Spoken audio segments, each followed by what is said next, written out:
herdada pelo Nordeste brasileiro, mas a tradição do barbante foi se perdendo com o tempo. O que importa é que esse gênero literário continua mais vivo do que nunca. Sou caboclo brasileiro da massa bem venerada, sou o Brasil sertanejo de uma noite enluarada, sou a alegria do povo, sua festa vaquejada. O cordel é uma das formas de arte mais populares do Nordeste, mas houve uma época em que esteve bem sumido. O escritor Guaipuã Vieira é responsável pelo resgate dessa forma literária. Fundou o Centro dos Cordelistas do Ceará. Até a década de 80, a literatura e o cordel no estado do Ceará, e, para quem melhor não dizer no Nordeste, ela estava no anonimato espúrio, até porque muitos pesquisadores, historiadores, afirmavam a falência, a morte dessa literatura, eles anunciavam a morte dessa literatura. Foi preciso que, a convite na época, em 1987, eu fui convidado pela Galeria de Arte Cepais, e eu recorri à Secretaria de Cultura através do Centro de Referência Cultural, onde tive o apoio. Nós fizemos uma grande exposição de títulos, de cordéis, com xilogravura, cantadores, repentistas, e boladores e cordelistas, e assim nasceu através desse movimento nasceu essa entidade que é o FECordel, que fez agora 25 anos de luta, e a partir da década de 90, outras entidades congêneres começaram a surgir no Brasil, no Nordeste brasileiro. Né? E auliense, radicado no Ceará, o poeta e radialista Guaipuã Vieira se tornou um estudioso no assunto. Ele fala dos diferentes tipos de cordéis. Um dos tradicionais que nós temos aqui é esse de Joaquim Batista de Sena. Esse está com clichê e esse está com a xilogravura. Primeiro, os outros na literatura de cordel, a foto e o clichê. Posteriormente, passaram a usar também a xilogravura, que o processo era mais rápido. Agora, o estilo de rima, de estrofes, era tudo igual? Tudo igual. Cestilha, o tradicionalismo do Nordeste, as suas histórias, a cetilha, mais utilizada pelos poetas cordelistas. Alguns cordéis eram publicados em décima, né? Mas em cetilha e cestilha. Era essa denominação, como ainda é dos poetas. Isso trazendo do século XII, de Provença, dos provençais, onde já se via Maria de França, no século XII, precisamente 1160 a 1170, já publicava a cestilha. Né? As trovas também em cestilha. A gente tem um trabalho dela inédito aqui no Brasil, com o Centro Cultural dos Cordelistas. Né?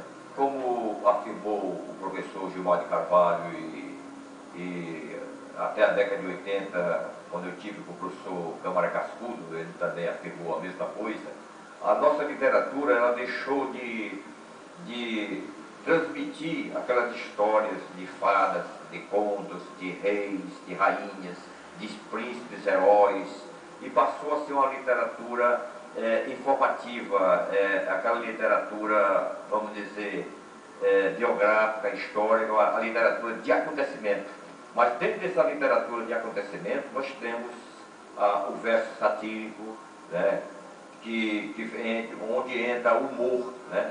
Guaipuã é autor de grandes sucessos em cordel. O mais famoso é A Chegada de Lampião no Céu. Esse trabalho eu escrevi na década de 70 e é um dos clássicos, né, que está em todas as citações do mundo, em Sorbonne, na Universidade de Sorbonne. E ele chegou no céu? Pois ele teve uma briga com São Pedro. São Pedro fazia a contagem dos santos, que era uma Semana Santa, né? Quando ele chegou, e o que ele queria fazer mesmo era conhecer, voltar a falar com o Padre Cícero. Depois que ele voltou a falar com o Padre Cícero e pediu chuva para o Nordeste, aí foi expulso do céu por São Pedro, porque ele retornasse ao Nordeste, que era a terra dele.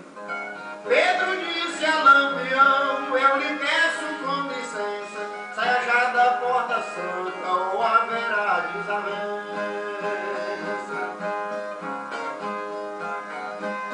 Lampião lhe respondeu, mas que santo é o Senhor, não aprendeu com Jesus, exclui ódio e rancor, trago paz nesta missão, não precisa ter temor.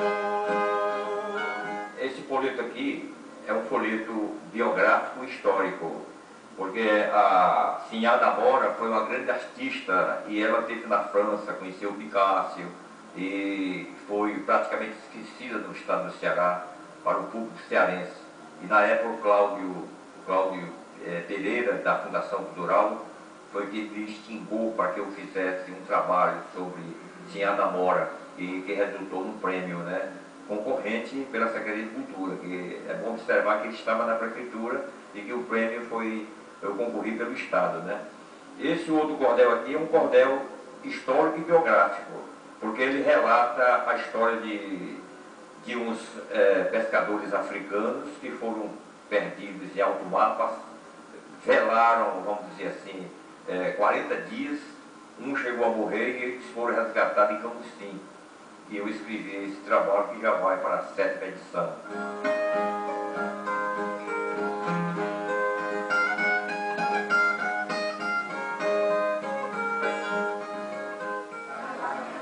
E agora vamos ao livro de cabeceira de hoje. Quem dá a dica desta vez é a musicista e escritora Isaíra Silvino. Confira.